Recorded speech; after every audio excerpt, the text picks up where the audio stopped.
Assalamualaikum warahmatullahi wabarakatuh. Halo, selamat malam para audiens. Apa kabar Anda pada malam hari ini? Senang sekali selama 60 menit ke depan, My Ilkom, terbuka, santun, dan kritis, kembali hadir menyapa Anda. Bersama saya Azahra Salsabila, kita ikuti My Ilkom selengkapnya. Para audiens, malam ini telah hadir dua narasumber kita yang luar biasa, yang akan mendiskusikan tentang siapkah Indonesia hadapi migrasi siaran televisi analog ke digital. Terlebih dahulu saya perkenalkan narasumber kita pada malam hari ini. Untuk narasumber pertama kita menghadirkan Ketua Umum Asosiasi Televisi Siaran Digital Indonesia, yaitu Bapak Eris Munandar, yang telah bergabung bersama kita. Halo, selamat malam Pak Eris. Assalamualaikum warahmatullahi wabarakatuh. Oke, selamat malam Pak. Dan narasumber kedua dari Komisioner Komisi Penyiaran Indonesia Daerah Jawa Barat, yaitu Bapak Syaiful Rahman Al-Banjari, yang juga telah hadir bergabung bersama kita. Halo Pak Syai, selamat malam.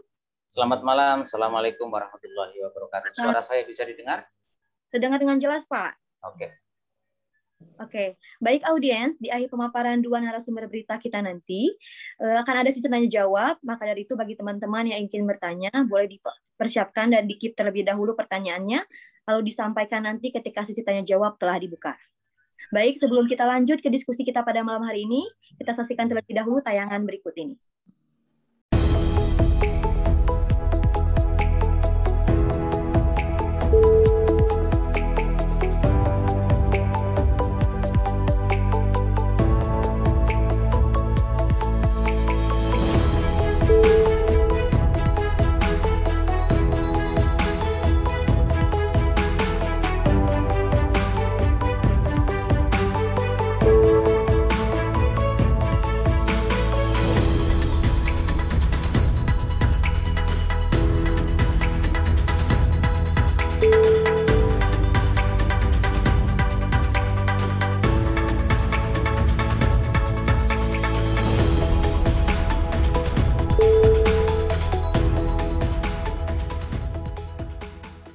Undang-Undang Nomor 11 Tahun 2020 tentang Cipta Lapangan Kerja yang disahkan Presiden RI pada 2 November 2020 lalu menjadi milestone bagi perkembangan industri penyiaran Indonesia.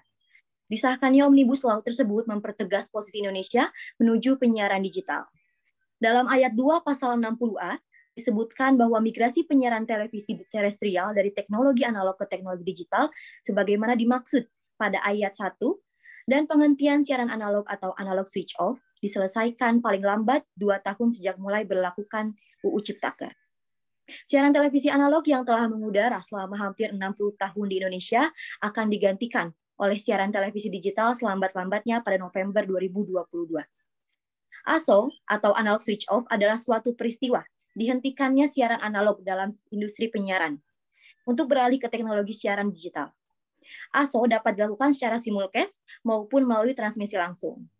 Simulcast sendiri merupakan sebuah proses penayangan di radio, televisi maupun internet di beberapa media sekaligus dalam waktu yang relatif sama.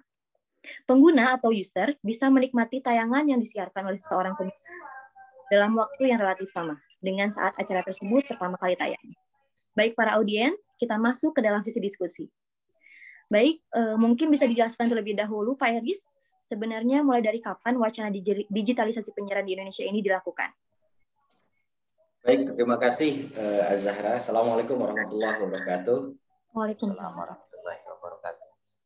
Baik, senang sekali pada malam hari ini kita bisa berdiskusi sesuatu hal yang sesungguhnya ini adalah program strategis dari pemerintah yang sudah diinisiasi sejak tahun 2007 pada saat Presiden Susilo Bambang Yudhoyono. Hanya masalahnya waktu itu tidak adanya regulasi primer yang mengatur mengenai penyiaran televisi digital terestrial. Menunggu revisi Undang-Undang Penyiaran ini juga sudah sangat lama, hampir 15 tahun revisi Undang-Undang Penyiaran ini tidak bisa dituntaskan oleh Komisi 1 dan akhirnya pada 2020 pemerintah mengeluarkan Omnibus Law Undang-Undang Cipta Kerja nomor 11 tahun 2020. Di pasal 60A itu sudah sangat jelas disampaikan seperti yang tadi Azhar sampaikan bahwa proses penghentian siaran televisi analog itu akan dilakukan dalam kurun waktu 2 tahun, paling lambat 2 tahun sejak ditetapkannya Undang-Undang Cipta Kerja ini. Ditandatangani oleh Presiden Jokowi itu pada tanggal 2 November 2020. Sehingga kalau kita tarik 2 tahun itu tepat pada 2 November 2022. Itu adalah batas akhir paling lambat dari proses penghentian siaran televisi analog di Indonesia.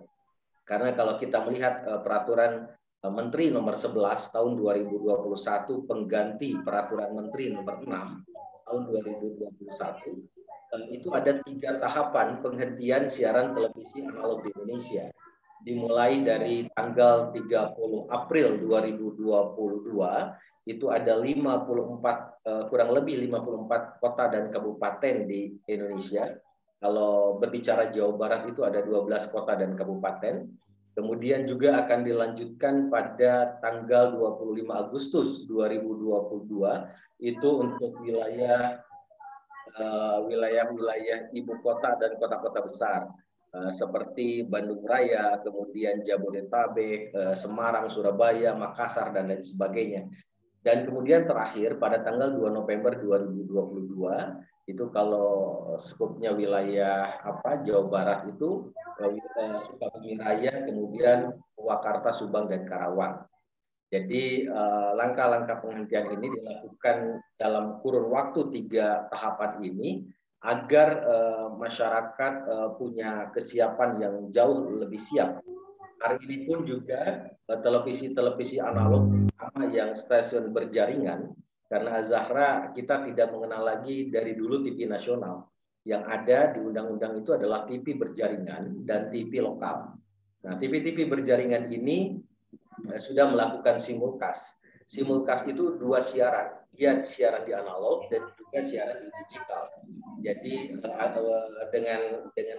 dengan tujuan agar masyarakat yang hari ini masih menikmati siaran analog akan mengetahui televisi ini akan berubah, meninggalkan siaran analognya pada tanggal-tanggal yang tadi saya sebutkan di wilayah-wilayah yang sudah ditetapkan oleh Peraturan Menteri Nomor 11 Tahun 2022 itu. Itu Azan. Baik, terima kasih Bapak. Mungkin sekarang beralih ke Pak Syaifur Rahman dulu. Bapak menanggapi yang tadi apa yang dikatakan oleh Pak Eris, lalu apa yang sudah dipersiapkan oleh pemerintah untuk menyongsong Indonesia hadapi migrasi siaran digital ini? Ya, terima kasih Zahra. Sesungguhnya saya tidak bisa menjawab apa yang dilakukan oleh pemerintah. Kalau saya yang bicara itu kalau dalam kesaksian itu bukan saksi utama, karena atau dalam kegiatan jurnalistik itu narasumbernya itu narasumber yang kesekian gitu. Jadi pertanyaan Anda mestinya ya Diskominfo Jabar atau Menteri Kominfo kayak gitu. Tetapi saya dan Pak Eris juga sama-sama tahu bahwa dalam rangka persiapan menuju ASO atau menuju era TV digital telah dilakukan banyak langkah. Pertama adalah tadi sudah dikatakan Pak Eris, telah digong ya, gong tentang migrasi itu udah diketok sama Pak Jokowi dalam Undang-Undang Ciptaker yang menyatakan 2 November tahun 2022 secara keseluruhan harus sudah migrasi ke televisi digital, dan untuk itu dilakukan tahap demi tahap, dan tahap pertama adalah 30 April tahun 2002, kemudian tahap kedua nanti Agustus, dan tahap ketiga 2 November 2002 mendatang. Yang dilakukan oleh pemerintah selanjutnya adalah melakukan sosialisasi. Kemudian sosialisasi itu juga dibantu oleh banyak pihak tentunya, karena banyak pihak berkepentingan. Nah, saya sebagai komisioner KPID Jawa Barat juga punya kepentingan. Kepentingan utama kami adalah bukan pada bagaimana set-top box dibagikan, atau bukan pada bagaimana infrastruktur disiapkan. tetapi kami ikut mensosialisasikan hal ini atau migrasi dari TV analog ke digital dalam rangka supaya masyarakat itu siap, tidak kaget loh kok tiba-tiba TV saya tidak nyala kayak gitu. Jadi proses sosialisasi, literasi, diseminasi tentang hal ini itu yang kami lakukan. Kami melakukan hal itu bukan hanya kepada masyarakat umum, tetapi juga kepada kalangan tertentu khusus ya, seperti anak-anak muda, orang-orang di kampung begitu, tapi tentu saja orang di kampung yang potensial gitu, supaya bisa menularkan hal ini. Potensial itu artinya adalah tokoh-tokoh yang berpengaruh begitu. Seperti terakhir kami lakukan adalah kegiatan literasi media, bagaimana peran anak muda itu menangkap migrasi TV analog ke digital ini. Apa yang harus dilakukan? Peluang apa yang bisa dimainkan? Nah, di sana ternyata pesertanya adalah ada perangkat desa. Selain ada mahasiswa, ada pemuda, juga ternyata ada perangkat desa.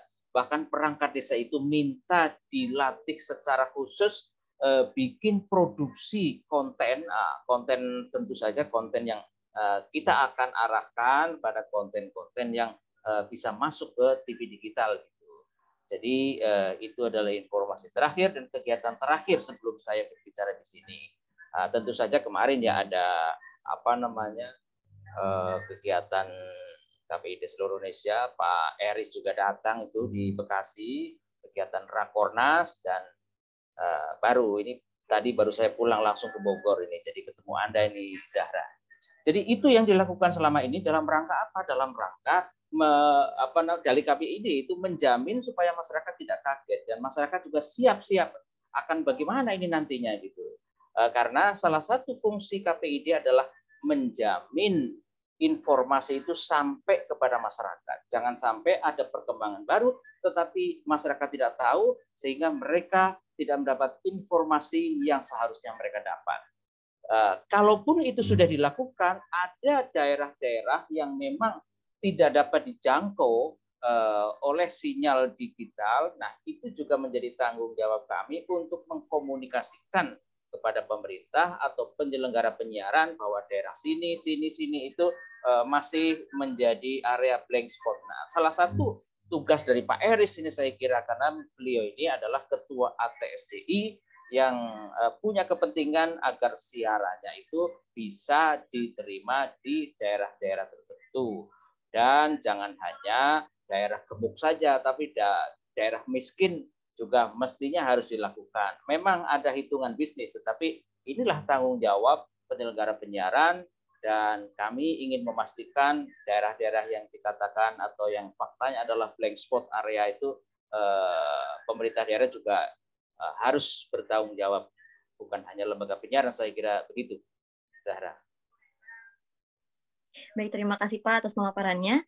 Melanjutkan tadi apa yang dikatakan oleh Pak Sae, kira-kira apa saja peluang dan tantangan yang akan dihadapi oleh masyarakat Indonesia ketika alami digitalisasi penyiaran, Pak Eris? Oke, ini nanti Pak Eris yang akan menambahkan ya, kan dari sisi bisnis. Kemudian intinya itu begini, ketika era digital ini, era televisi digital ini berlangsung, itu kan ada pemampatan frekuensi gitu. Jadi istilahnya itu ada dividen, ada kelebihan frekuensi yang bisa digunakan untuk internet berkecepatan tinggi begitu. Kalau sebelumnya itu satu frekuensi itu bisa hanya digunakan untuk satu kanal, misalnya TV RCTI atau TV Antv gitu. Nantinya bisa diisi oleh beberapa kanal gitu, misalnya 12 apa 8 kayak gitu. Nah, itu apakah 12 apa 8 itu tergantung dari sistemnya, apakah SD atau HD kayak gitu. Jadi tergantung itu gitu. Secara teknis nanti biar Pak Eris saja lah.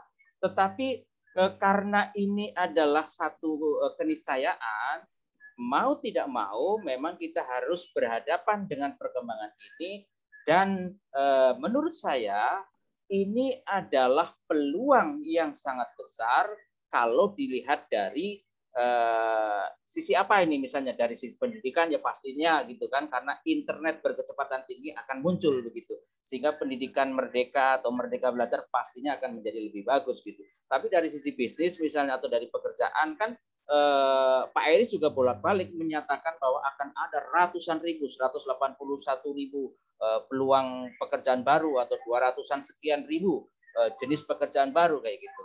Dan tentu saja hal ini adalah dampak positif dari era digital itu yang akan menciptakan banyak pekerjaan baru.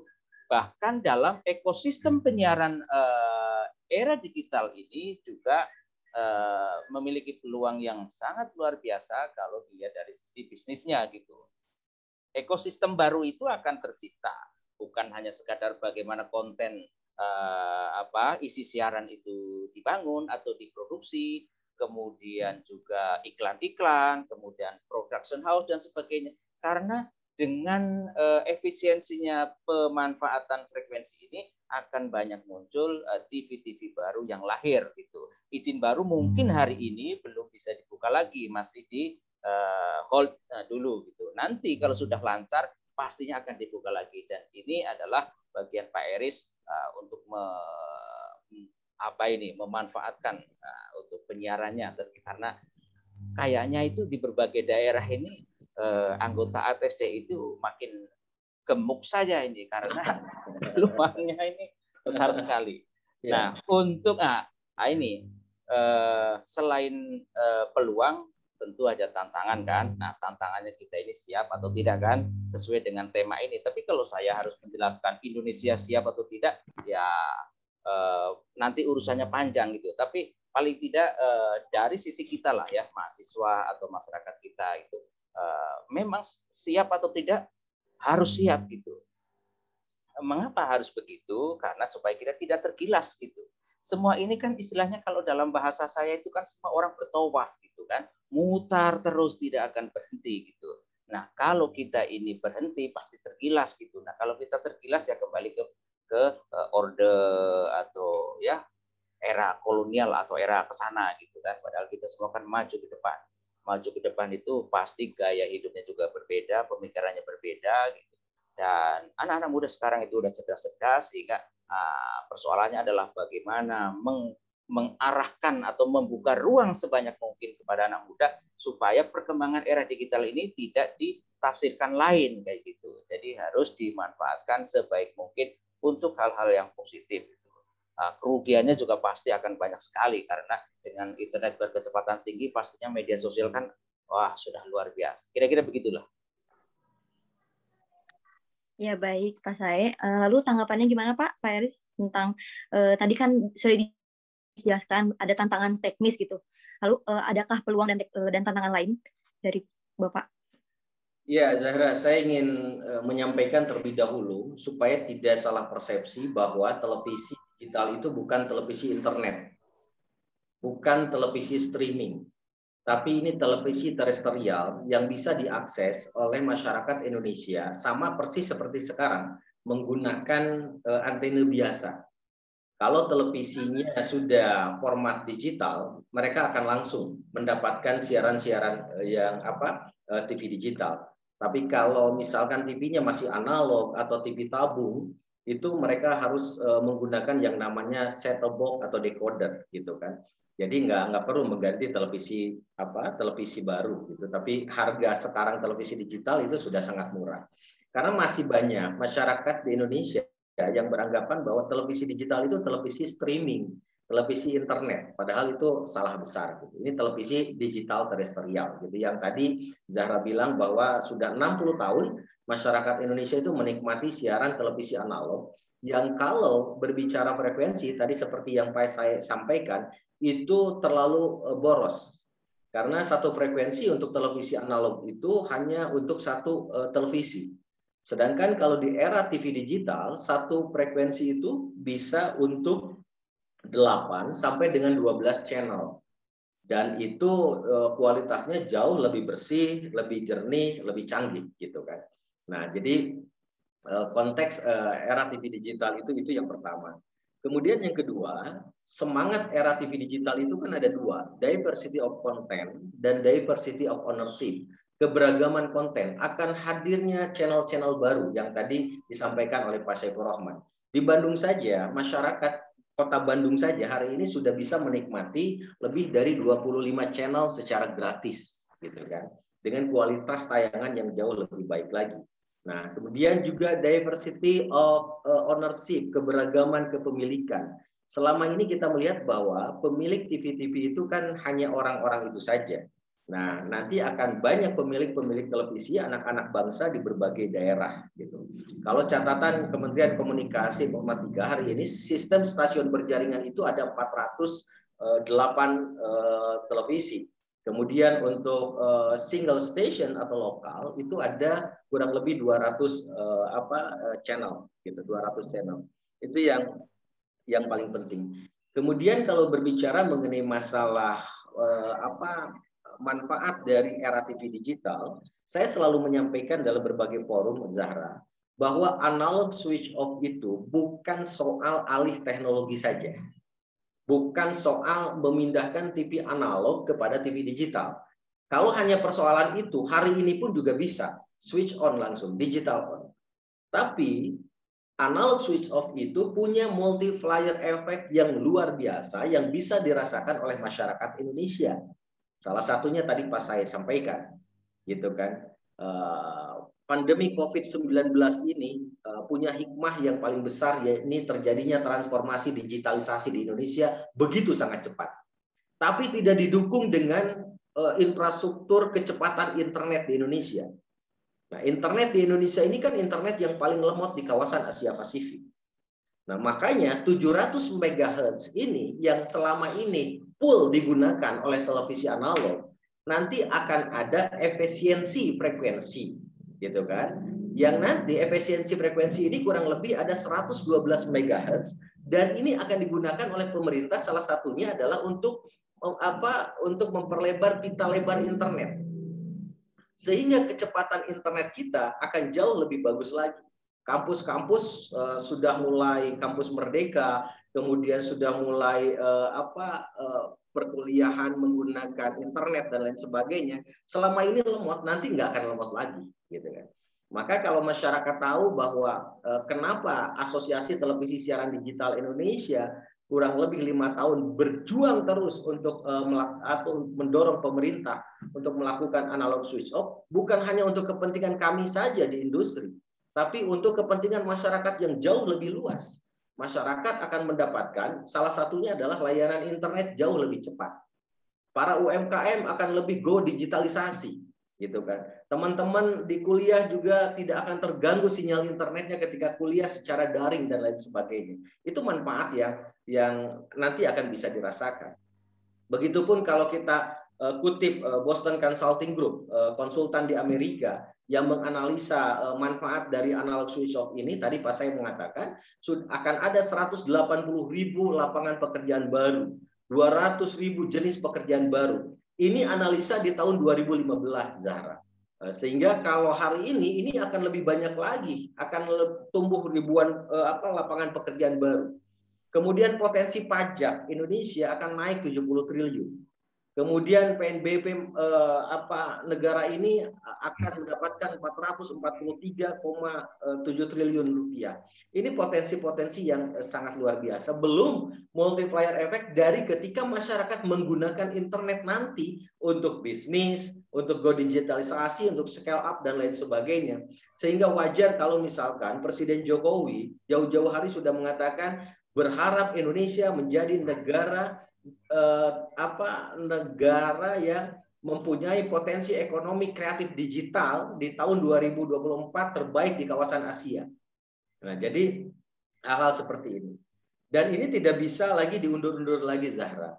Indonesia itu negara yang paling lambat melakukan analog switch off di Indonesia, di dunia ini. Saat Malaysia, Singapura, Thailand, negara-negara tetangga sudah melakukan itu, gitu kan. Nah, sekarang Timur Leste yang belum, gitu kan. Jadi kalau seandainya ini terus tidak jadi katakanlah analog switch off lain sebagainya, ya lagi-lagi internet kita akan lebih down lagi gitu, karena internet kita saat ini digunakan bukan di 700 MHz yang menjadi golden frekuensi. Ya, jadi karena mungkin ketidakpahaman masyarakat atau mahasiswa atau lain sebagainya atau dunia kampus yang mengatakan bahwa analog switch off ini hanya peralihan dari analog ke digital, itu tidak sama sekali, itu hanya kecil urusannya, Zahra. Tapi yang jauh lebih besar adalah untuk kebermanfaatan masyarakat. Salah satunya internet di Indonesia. Bandung saja sekarang urutan ke-7 atau ke-10 internet yang cepat. Yang paling besar adalah di Tangerang Selatan, kan begitu. Nah, jadi hal-hal seperti ini yang terus kita dorong kepada masyarakat agar masyarakat dunia kampus juga mendukung proses analog switch off ini yang akan dimulai tahapan pertamanya di 30 April 2022 ini. Itu mungkin, Zahra. Baik Pak Eris, menanggapi tadi perkataan Pak Eris yang kurangnya edukasi atau kurangnya literasi media gitu bagi mahasiswa maupun masyarakat, sejauh ini bagaimana gitu keaktifan lembaga penyiaran dalam mensosialisasikan digital advantage kepada masyarakat sehingga masyarakat nantinya akan siap saat pelaksanaan ASO. Bisa dijawab oleh Pak Eris dulu dan ya, jadi sosialisasi ini sudah dilakukan oleh pemerintah, dalam hal ini Kementerian Komunikasi dan Informatika. Itu sudah dalam kurun waktu 2 tahun ke belakang ini. Tapi kita selalu menyampaikan kepada pemerintah dalam hal ini Kementerian Komunikasi bahwa cara-cara sosialisasi, komunikasi publik itu masih belum masif dilakukan. Salah satu indikasinya adalah satu lembaga survei di awal tahun 2021 mengatakan bahwa masih di bawah 20% masyarakat Indonesia yang tahu akan terjadi proses analog switch off. Nah, jadi kondisi seperti ini. Kemudian juga mahasiswa tadi saja saya ketika sudah selesai melakukan kegiatan di Gedung Sate berbicara mengenai masalah ini juga ada mahasiswa yang mengatakan bahwa TV analog TV digital ini TV internet itu mahasiswa. Nah, jadi ini satu indikasi bahwa di level mahasiswa gitu kan salah mempersepsikan bahwa TV digital ini adalah TV internet. Ini satu indikasi bahwa pemerintah masih kurang masif, masih kurang menggunakan bahasa-bahasa yang mudah dipahami, gitu kan. ATSDI selalu menyampaikan usulan-usulannya kepada pemerintah. Contoh misalkan, kalau masyarakat tidak kenal dengan yang namanya set-top box atau STB, ya udah ganti dengan decoder. Kemudian istilah analog switch off itu kan terlalu keren, ya ganti dengan TV analog akan dihentikan, gitu kan. Akan beralih ke TV digital. Jadi bahasa-bahasa itu juga harus dikemas gitu kan, apalagi teman-teman ini kan komunikasi gitu kan. Indonesia itu selalu catatan terbesarnya itu ketika mengkomunikasikan sesuatu terlalu menggunakan bahasa-bahasa yang langit gitu kan, sedangkan masyarakat kita itu tidak paham dengan itu gitu kan. Jadi dalam tanda kutip kita sosokan gitu kan. Kalau dalam agama itu kan berdakwalah dengan bahasa kaumnya, kan harusnya begitu gitu kan. Jadi kalau sekarang kemarin saya dengan Pak saya katakanlah jalan-jalan ke Majalengka kemana, masyarakat nggak tahu STB itu apa, set-top box itu apa, ASO itu apa, makhluk apa gitu kan. Jadi kita benar-benar harus harus membuat atau menghadirkan istilah-istilah yang mudah dipahami oleh mereka. Apalagi di daerah tanggal 30 April itu kan 12 kota kabupaten di Jawa Barat itu wilayah-wilayah Subang, Cirebon, Majalengka, Kuningan, kemudian Tasik, Ciamis, Pangandaran, Banjar, itu yang akan mulai dihentikan televisi analog. Nah, bayangkan Zahra di kampung sana nenek-nenek atau anak-anak muda gitu kan. Ya, saya selalu mengatakan jangankan di kampung gitu kan, Cianjur Selatan atau apa, di tengah perkotaan saja, di dunia kampus saja, banyak orang dunia kampus yang mengatakan bahwa TV digital itu TV internet. Nah, ini kan masalah yang besar gitu kan. Masalah yang besar, makanya saya kemarin minta kepada pemerintah, apalagi dalam 2 pekan yang lalu ATSDI melakukan Rakornas. Kemudian juga kemarin di forum Rakornas KPI juga kita meminta agar sosialisasi ini dilakukan secara masif. dengan bahasa yang mudah dipahami oleh masyarakat gitu kan. Karena Indonesia ini sudah sangat tertinggal dalam proses analog switch off ini gitu kan. Dan alhamdulillah KPID di berbagai daerah, kemudian KPID Jawa Barat, ada Pak Saiful Rahman di sana, selalu giat mensosialisasikan ASO ke berbagai komunitas, ormas, kemudian juga sekolah-sekolah, kampus-kampus, dan lain sebagainya. Ini satu langkah yang kita apresiasi yang dilakukan oleh teman-teman KPID Jawa Barat, Zahra. Oke, baik Pak.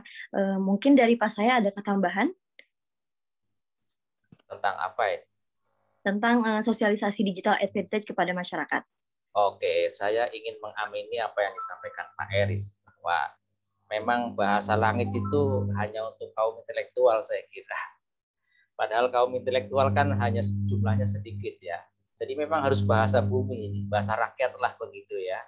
Nah, kemarin ketika ada satu pertemuan di Bandung, itu Pak Eris juga ada usulan ATVSI, ya masih ya bagus lah, dari ASO atau analog switch off ke digital switch on gitu kan. Nah, itu masih bahasa langit, tapi kalau bahasa bumi ya malah udah matinya televisi. Matinya televisi loh, berpindah ke televisi digital kayak itu mungkin pas. Oke, memang benar bahwa selanjutnya ini ya, asosiasi sosialisasi ini memang kurang masif gitu. Tapi kalau di media sosial, kemudian di berita online ya, itu menempati posisi di atas tentang misalnya begini caranya menangkap sinyal digital, apa untuk rugi TV digital gitu. Itu masih ada, tapi itu kan bagi orang yang suka membaca itu pasti kena gitu. Nah, bagi orang-orang yang tidak membaca ya pasti belum tahu. Jadi benar kalau misalnya pengetahuan masyarakat itu masih di bawah 20% gitu. Oleh karena itu memang kami mendukung dan bahkan meminta, mendorong, mendesak kepada pemerintah, ayo kita sama-sama tingkatkan sosialisasi gitu ya. Sosialisasi agar masyarakat tahu. Nah, kalau misalnya kurang sosialisasi, mungkin nanti juga akan ada seperti dalam kasus bergantinya minyak tanah ke gas melon gitu ya, gas tabung melon gitu.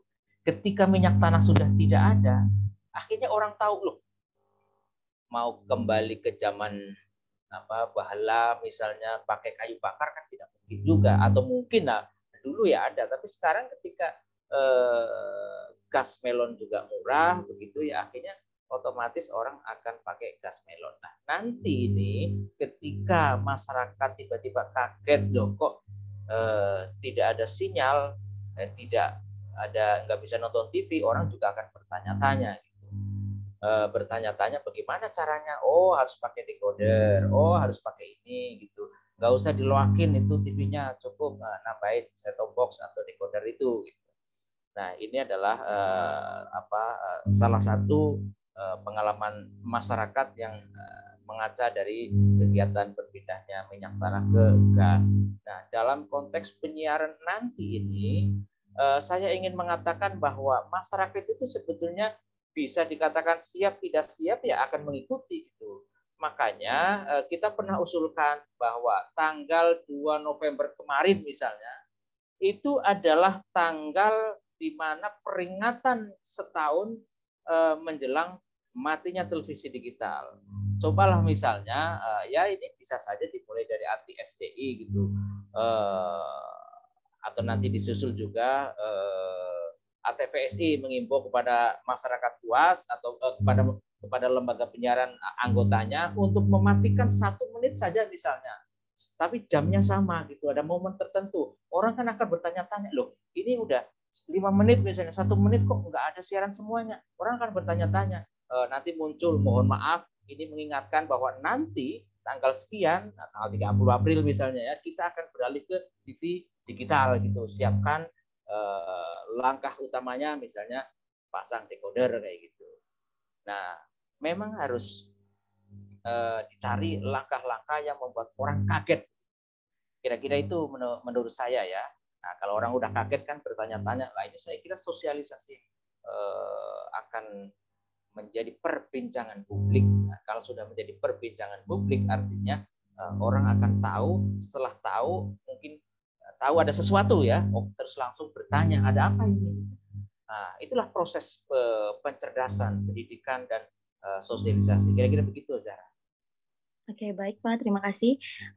Kan tadi dijelaskan juga ya kalau misalnya digitalisasi itu akan maraknya, semakin maraknya konten kreator gitu di platform media baru yang masih belum tersentuh aturan yang ketat dibandingkan pengawasan terhadap televisi.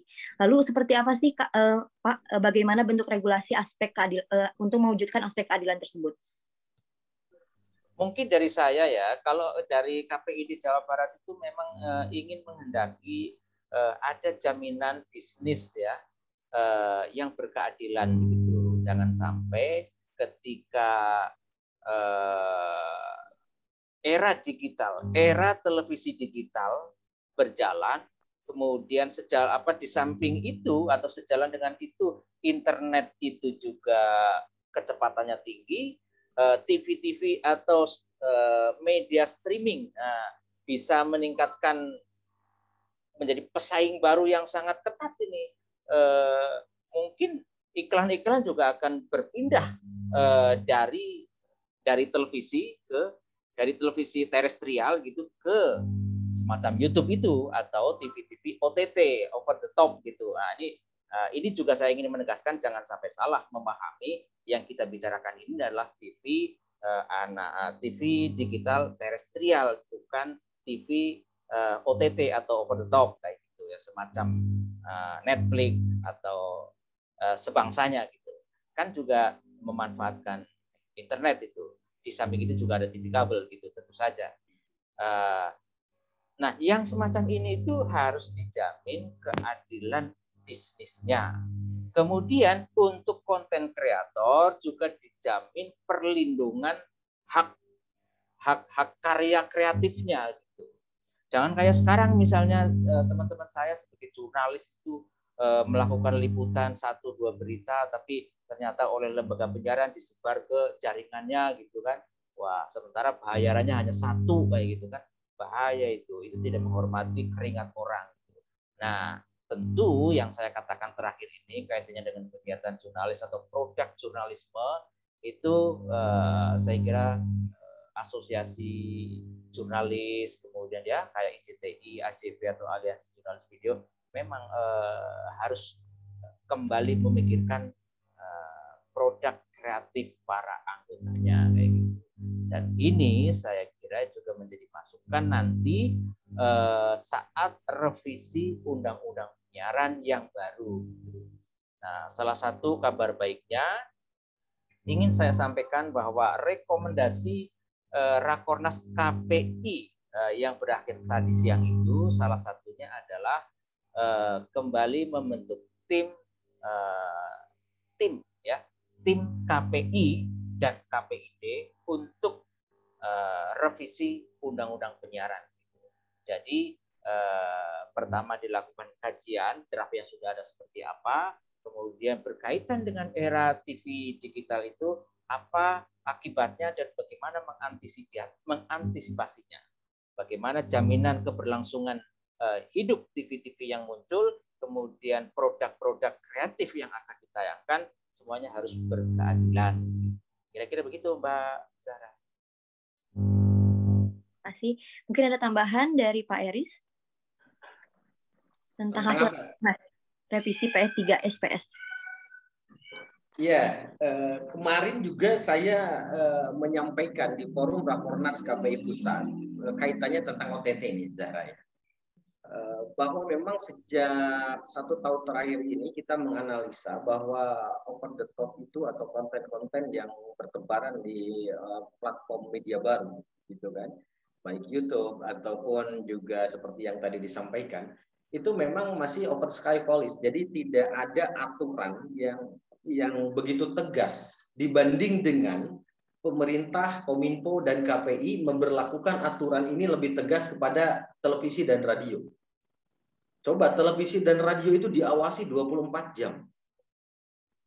Kalau ada apa-apa, ini Pak Saiful Rahman selalu memberikan surat cinta, gitu kan, pelanggaran dan lain sebagainya, gitu kan, kepada lembaga-lembaga.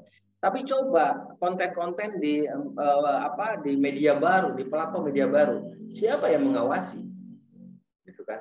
Sedangkan informasi hoax, konten-konten yang dalam tanda kutip tidak baik, meskipun juga ada yang baik di konten itu juga, itu berseliweran di media platform itu, yang baru itu. Nah, sehingga kemarin kita menginginkan agar revisi Undang-Undang Penyiaran ini memasukkan pengaturan media baru ini, gitu, supaya ada kesetaraan, supaya ada keadilan dalam aspek regulasi. Jangan sampai kita diawasi, ini tidak, gitu kan. Tadi Pak Saiful Rahman mengatakan bahwa angka pengiklan itu juga turun karena sebagian pengiklan masuk ke media baru ini, gitu, kepada media baru ini. Zahra, saya membuat televisi butuh waktu beberapa tahun. Tapi kalau Zahra membuat YouTube hari ini, buat email, itu sudah ada YouTube-nya, gitu kan. Dan bisa langsung buat konten. Nah, kalau kita beberapa kali, ini pun juga kota-kota yang lain belum keluar izinnya. Jadi butuh waktu yang begitu sangat luar biasa, gitu kan.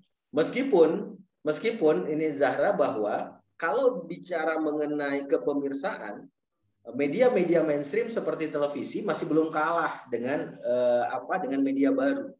Karena yang dilihat di media baru pun istilahnya di YouTube itu konten-konten televisi kok. Gitu kan kebanyakannya gitu. Jadi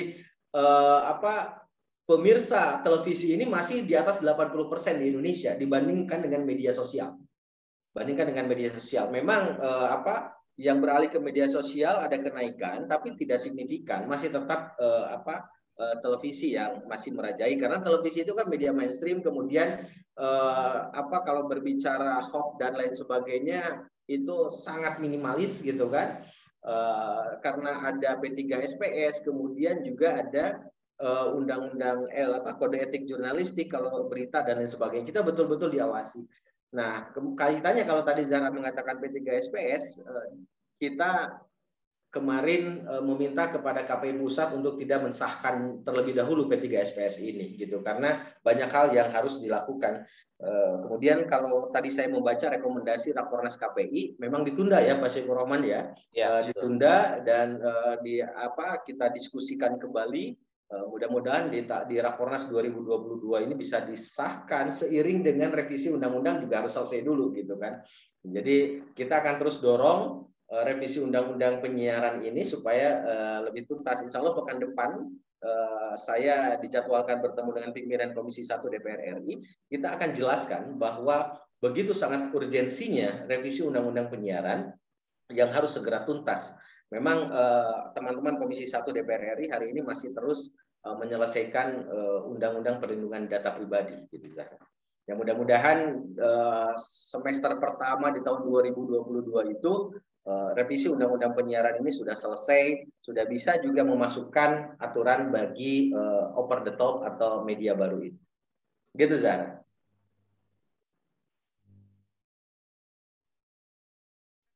Oke, baik. Terima kasih Bapak atas pemaparannya yang luar biasa, Pak. Saya juga. Untuk mendukung diskusi kita pada malam ini, saya buka kesempatan untuk para audiens untuk bertanya secara langsung kepada narasumber dengan menggunakan fitur raise hand, lalu aktifkan mikrofon serta kameranya jika telah dipersilahkan. Baik, sekarang bagi teman-teman yang ingin bertanya, boleh digunakan fitur raise hand-nya. Sudahkah ada yang bertanya?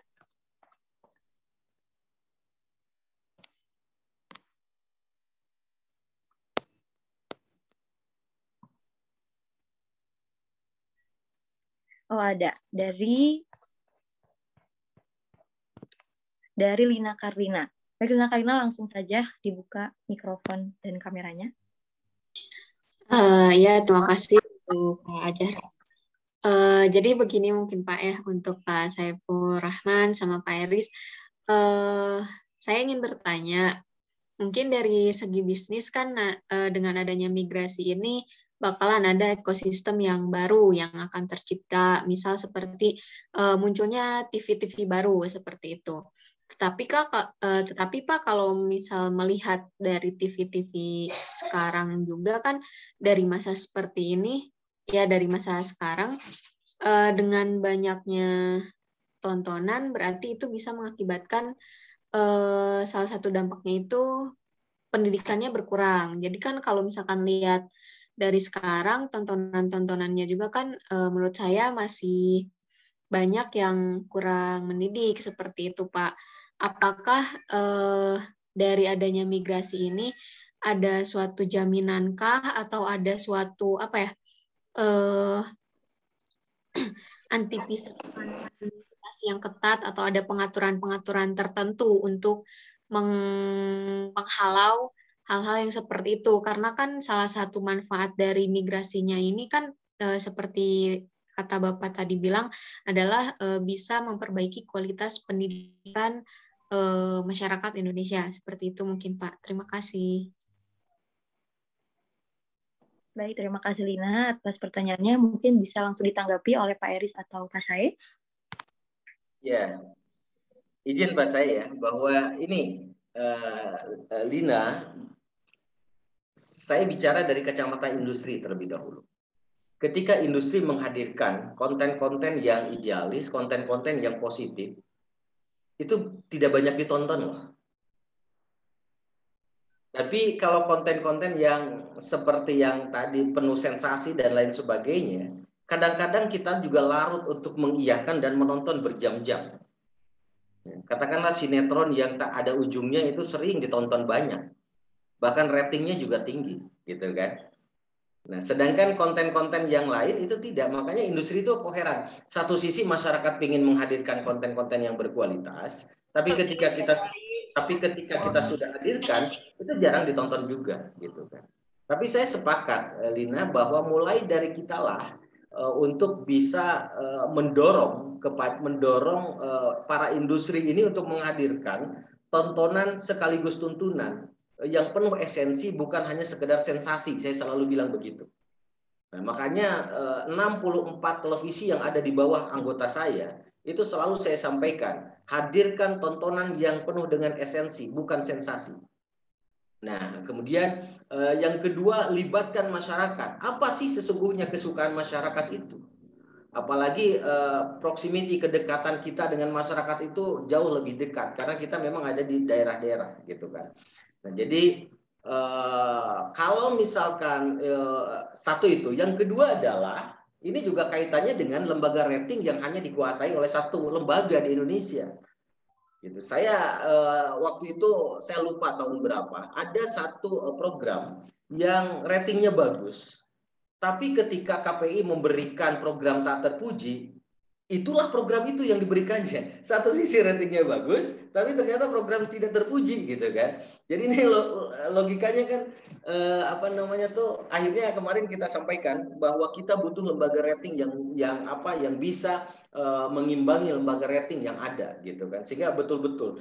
Nah, inilah pentingnya dunia kampus, ini pentingnya teman-teman komunikasi. Ini pentingnya teman-teman bisa istilahnya tuh mencermati, mengamati, menonton tayangan-tayangan yang berkualitas, kemudian sampaikan kepada publik, gitu kan. Ini pertanggungjawaban teman-teman semua, gitu kan.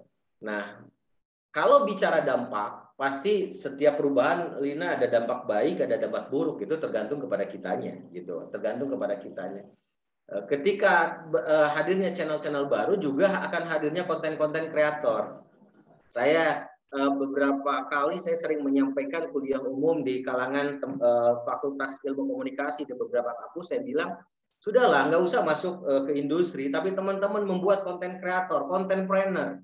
Nanti kerjasama dengan televisi-televisi. Jadi entrepreneur di bidang konten. Ini sangat menarik, Zahra.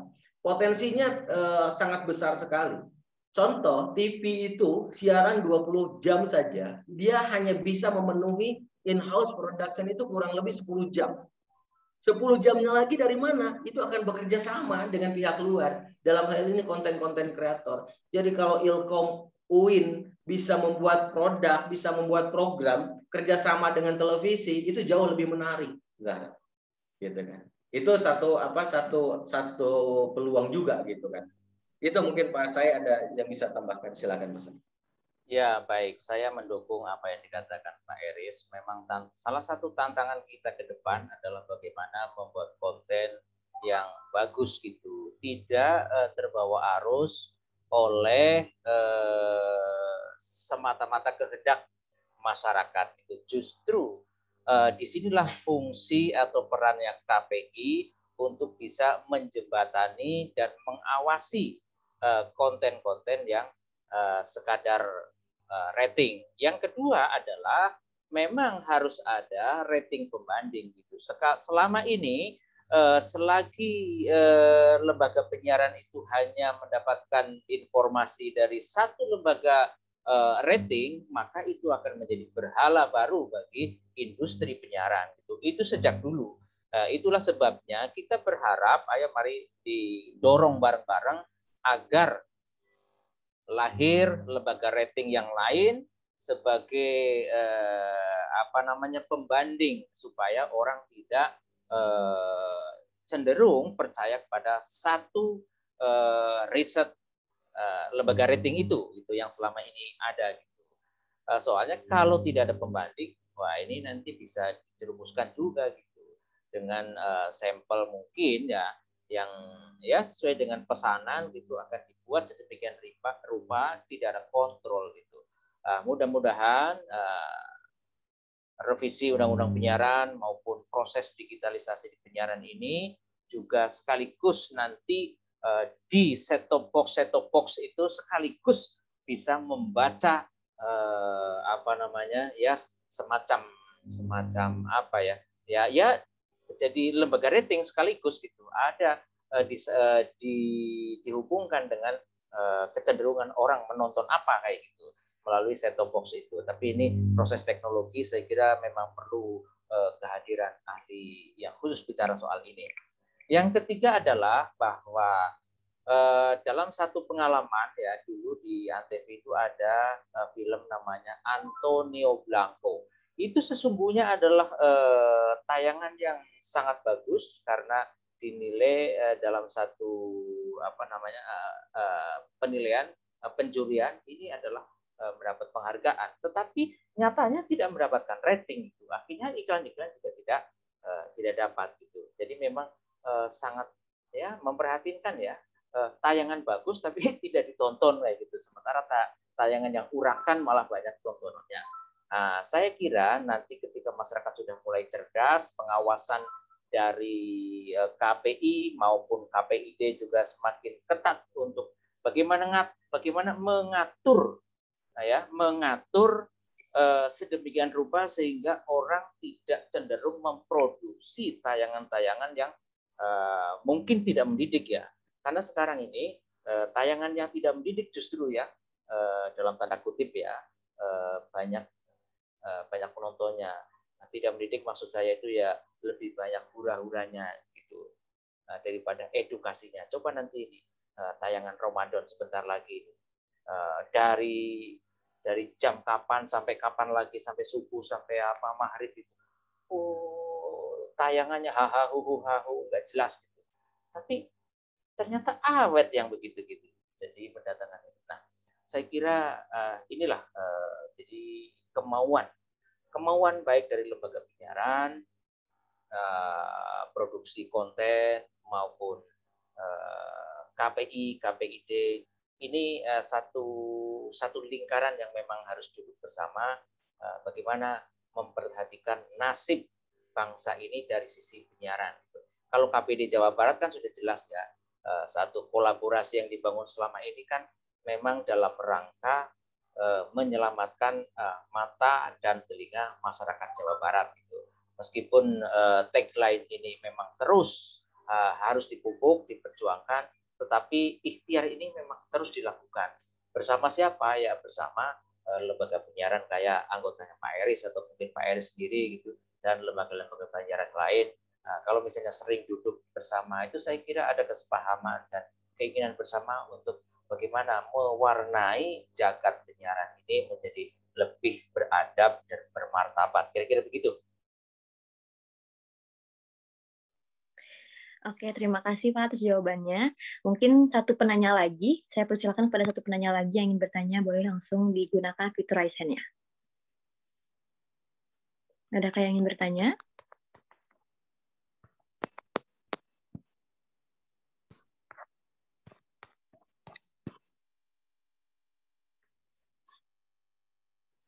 Oh, satu lagi dari Kiki Zakiah.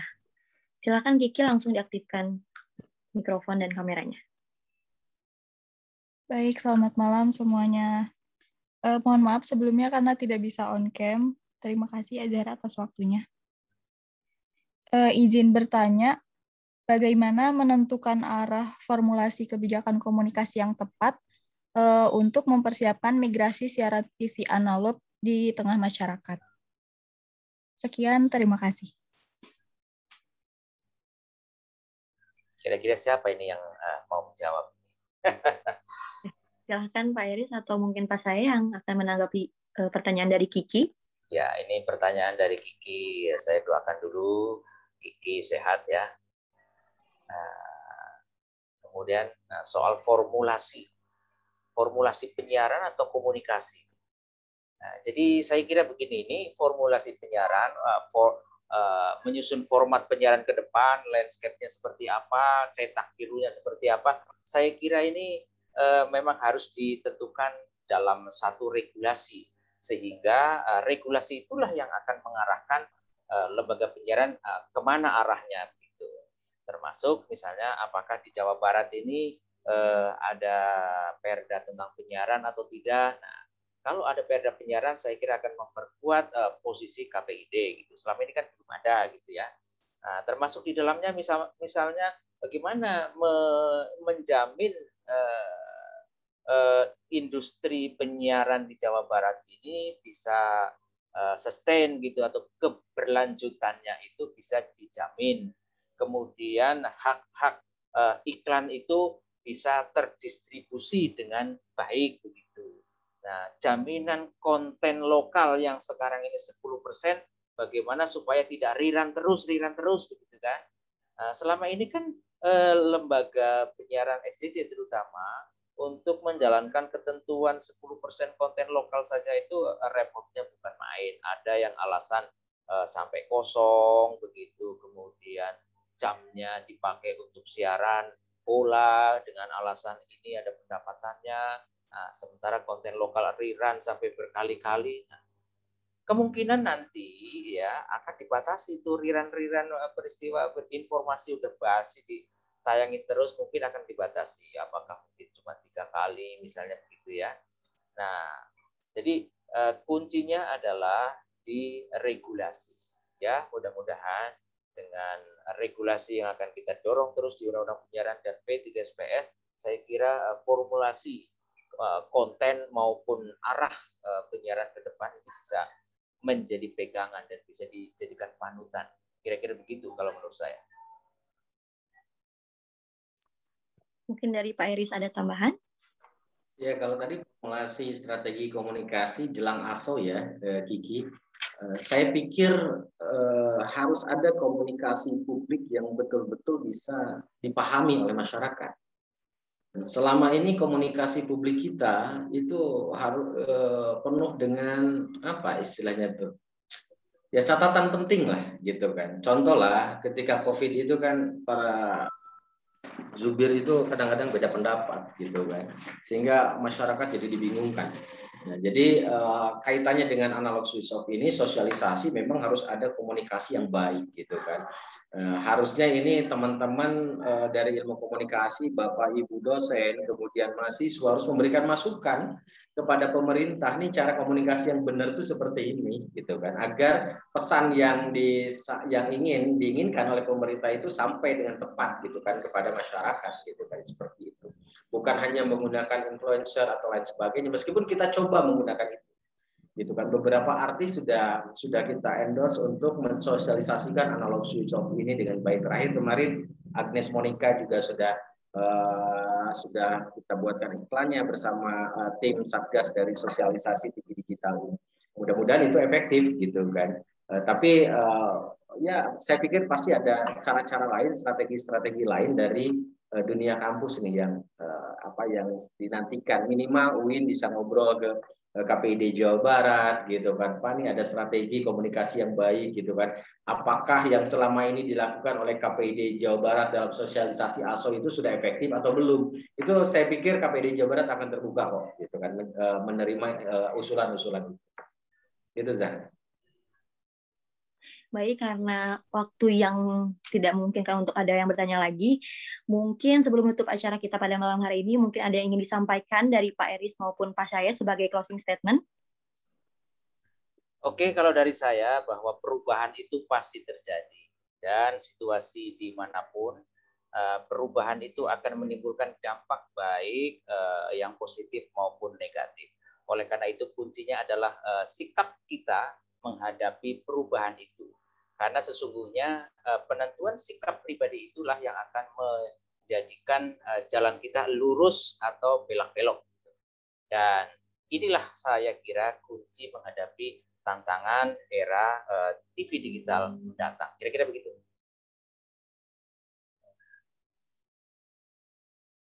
Ya, kalau saya menjawab secara singkat tema diskusi kita pada malam hari ini, siapkah Indonesia hadapi migrasi siaran televisi analog dan digital?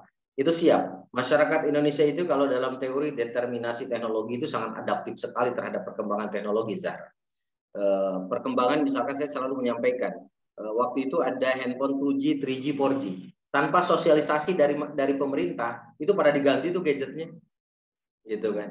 Apalagi hanya sekedar analog switch off gitu kan. TV-nya juga kalau beli di tahun dari 2015 sekarang sudah digital. Kalaupun belum digital tinggal tambah STB hanya 250.000 tergantung fiturnya. Ada yang 70.000 juga tapi kan cepat rusak gitu kan. Nah, tapi yang jauh lebih penting saya sampaikan dan sering saya sampaikan berkali-kali bahwa analog switch off ini bukan soal perkara alih teknologi saja, tapi ada manfaat yang sangat besar bagi masyarakat. Justru manfaat bagi masyarakat yang besar dibanding dengan industri. Gitu kan. Itu yang sering kita sampaikan. Sekali lagi, TV digital itu bukan TV internet dan bukan TV streaming ya, Zahra, tapi TV digital terestrial. Terima kasih. Oke, terima kasih karena sudah di penghujung waktu. Terima kasih kepada Bapak Eris Munandar dan Bapak Syaifur Rahman atas keluangan waktunya untuk bisa bergabung di acara My Ilkom. Semoga Bapak sehat selalu dan diberikan kelancaran di segala urusannya, dan semoga kita bisa bertemu di lain kesempatan.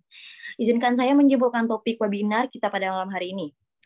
Indonesia menyongsong digitalisasi penyiaran pada tahun 2022 tentu tidak hanya sekedar dimaknai sebagai peralihan teknologi. Hadirnya Diversity of Content dan Diversity of Ownership dalam penyiaran digital ke depan tentu juga dimaknai sebagai upaya pencerdasan seluruh masyarakat Indonesia, baik bagi pemerintah, masyarakat, maupun bagi lembaga penyiaran atau pelaku usaha penyiaran. Baik para audiens, tidak terasa 60 menit sudah waktu kita lewati. Semoga apa yang kita bahas malam ini dapat bermanfaat. Selalu jaga kesehatan dan patuhi protokol kesehatan dimanapun Anda berada. Sekilas info bahwasanya My Ilkom tayang setiap hari Jumat, malam 2 minggu sekali pada pukul 19.30. Kepada seluruh audiens, saya Azra Sabila dan segenap kru yang bertugas pamit undur diri. Sampai jumpa lagi di acara My Ilkom berikutnya. Wassalamualaikum warahmatullahi wabarakatuh.